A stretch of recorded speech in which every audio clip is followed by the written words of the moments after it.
there, my loyal 9 patriots. Thanks for tuning into part 2 on how the scholastic institutions have been weaponized, how they are corrupting the minds of the youth and tearing down Western culture so they can implement communism. In part 1, we covered the Frankfurters and how they infiltrated the scholastic institutions, but what we didn't cover was the scholastic institutions themselves, the war on whites, and communist China's involvement. But more importantly, we didn't discuss the solutions to this madness, so let's get started. By now we know the Frankfurters are domestic terrorists, but not in the traditional way that we are used to or in all honesty prefer. The Frankfurters are far more diabolical and cynical. These imported terrorists were educated. They had a general framework on how the mind worked and they weaponized it to bring down the West.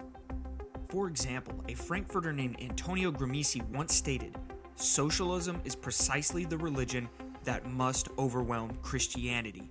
In the new order, socialism will triumph by first capturing the culture via infiltration of schools, universities, churches, and the media by transforming the consciousness of society." While Gramsci died in prison in 1937, Horkheimer and the rest of the Frankfurters brought this plan to fruition.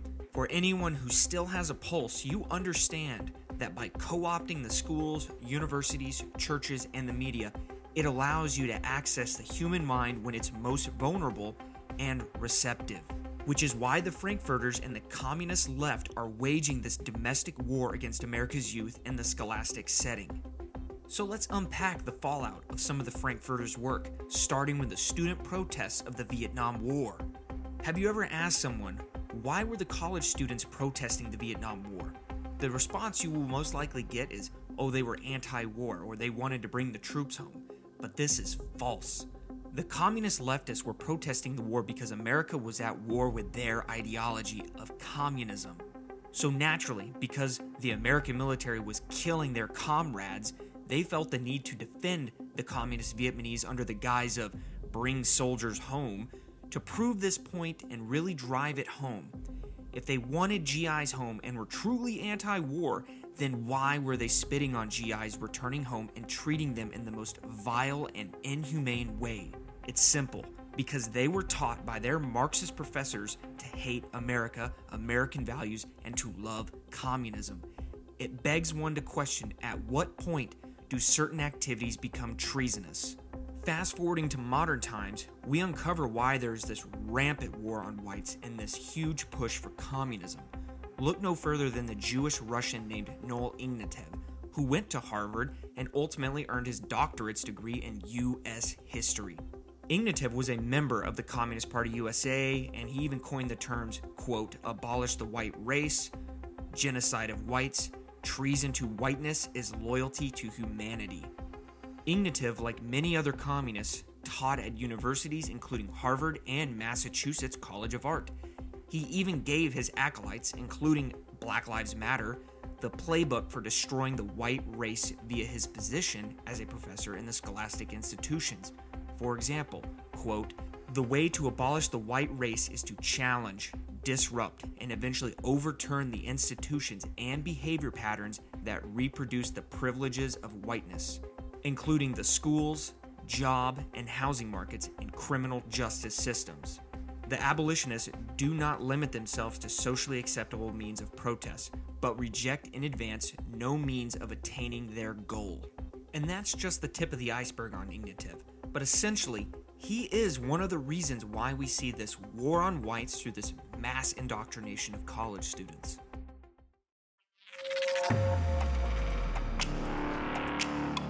But what is the goal of the communist Marxist professor? At this point, we know from research that 1 in 5 social scientists admit to being a Marxist, and their goal is to radicalize students. But how do these traitors do it? First, they infiltrate every field of study: music, culinary arts, law, history, every field where they can gain a position of influence. At this point, they use their position to be political activists and exercise the power they hold because their job is not to focus on truth, but to attack America via the subversive phrases such as, quote, we know America is systematically racist, or, quote, America is a patriarchy. These phrases are subversive because it's similar to a leading question and prevents the ability to counter it or even debate it.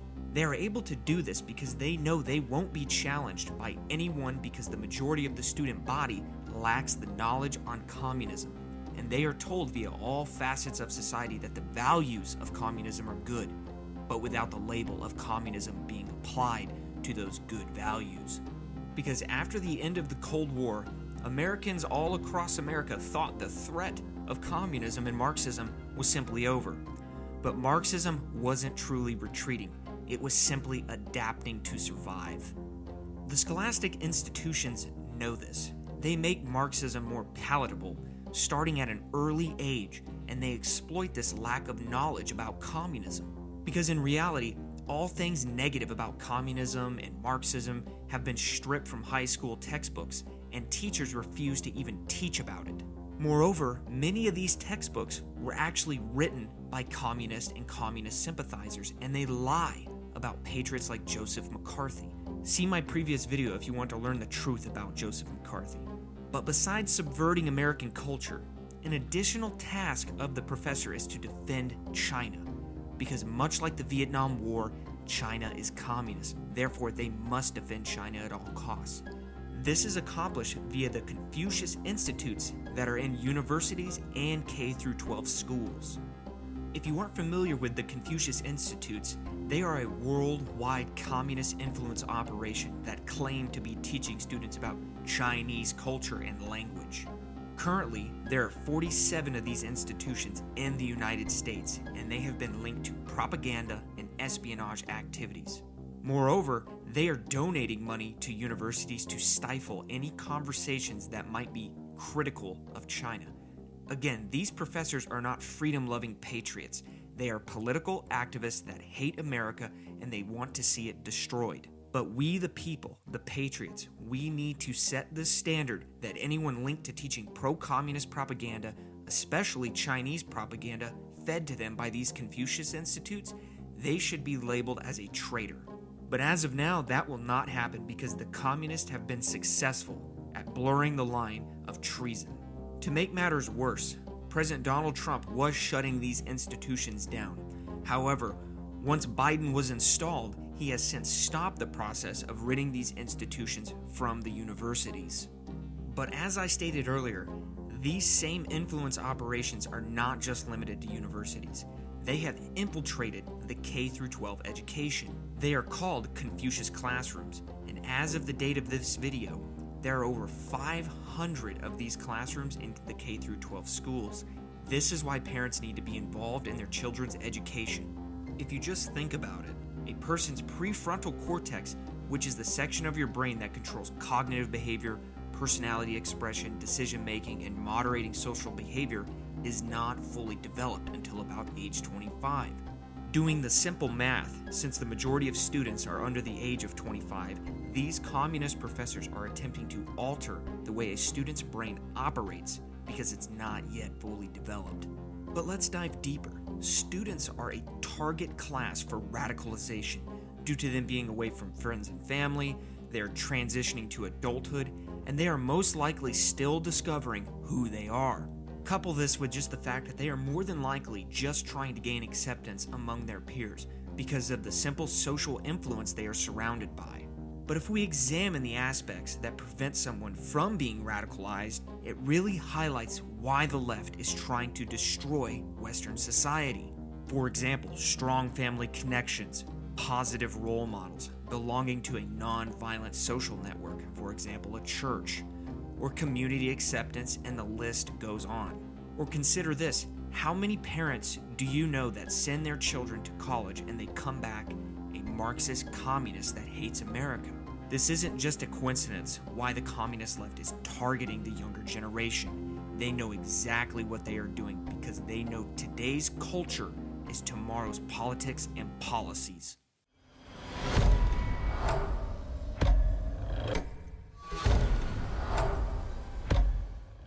Besides the professors brainwashing students with communist propaganda, the university is also aiding and abetting the communist agenda by enslaving American youth and stealing from the taxpayers. They do this by offering worthless degree programs such as gender studies, black studies, LGBT studies, and so much more. For example, Yale's LGBT studies program reads that they foster critical analysis or queer and normative sexualities, the formation of sexual and gender minorities, and the role of sexuality in culture and politics across the world. And if you remember from part 1, this all comes from the Frankfurters' critical theory, one of the primary tools to bring down the West. They point out every bad thing about society and never utter a phrase that could remotely praise anything good about Western culture. These universities steal billions of dollars from the taxpayers every year. For example, Yale University received $541 million in tax dollars in 2017. In total, though, the federal government gave $40 billion to public and private universities for research and development in 2017. And Yale in 2020 was given over $20 billion in endowments. You might be asking yourself, why are we funding these communist-producing factories? It's simple. Because the alumni and policymakers know that institutions like Yale will create more like-minded individuals that will continue the legacy of chipping away at Western culture. But despite these massive endowments, the average student at Yale is left with an $81,000 bill every year for an undergraduate degree program. In total, the average American student loan debt is approximately $39,000 a person, and overall it's over $1.7 trillion. And if you're one of those people that thinks education doesn't have a price tag, just remember this: the borrower is the slave to the lender. But getting back to the worthless degrees and the mass enslavement to student loan debt, these are the reasons why we see the, quote, highly educated people working at Best Buy making $10 an hour, or why some people refer to their degree as a piece of expensive art. But the communist left will blame capitalism, but in reality, it's because the Best Buy employee named Skyler decided to be an irresponsible, woke virtue signaler and pursued a degree in transgender studies and is now forced to pay off his student loan debt and live with his capitalist parents.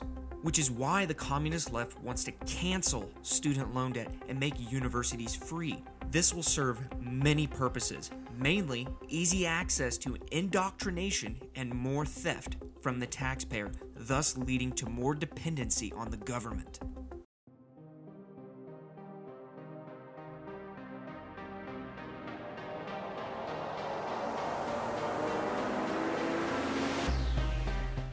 Right now, an unconventional warfare campaign is being waged against the United States.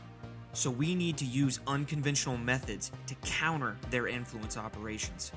Sargon of Akkad says, there is no reason why they should be preaching revolution in private with public money. So if you are a student, or if you know a student, get them to start filming their professors. This will have multiple effects, including exposing and outing the communist professors, countering their political activism, and spreading more awareness about the problem.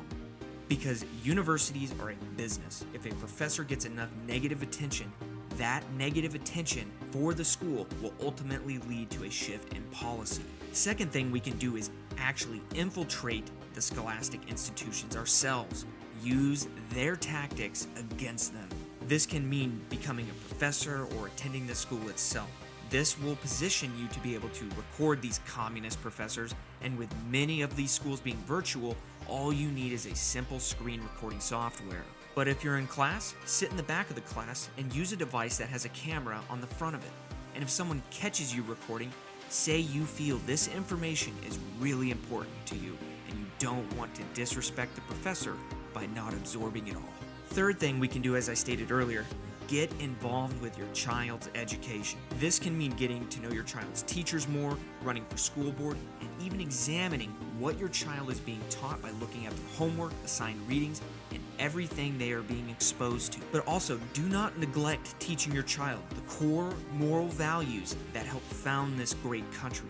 Because when they learn how great this country is and how the communist left is trying to destroy it, many of them will tell you if their teachers are preaching anti-American propaganda. In the description of the video, I have a free online book that was written in the 1960s, and it's a good start to start teaching your children about communism. Lastly, to quote Andrew Breitbart, we all need to walk towards the fire.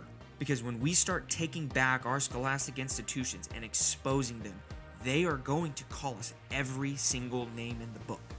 Be prepared for that and do not give in. Because when you stand up for what you believe in, more people will join you. And I challenge you to ask yourself this: do you want your kids looking up to someone else? Loyal 9 out.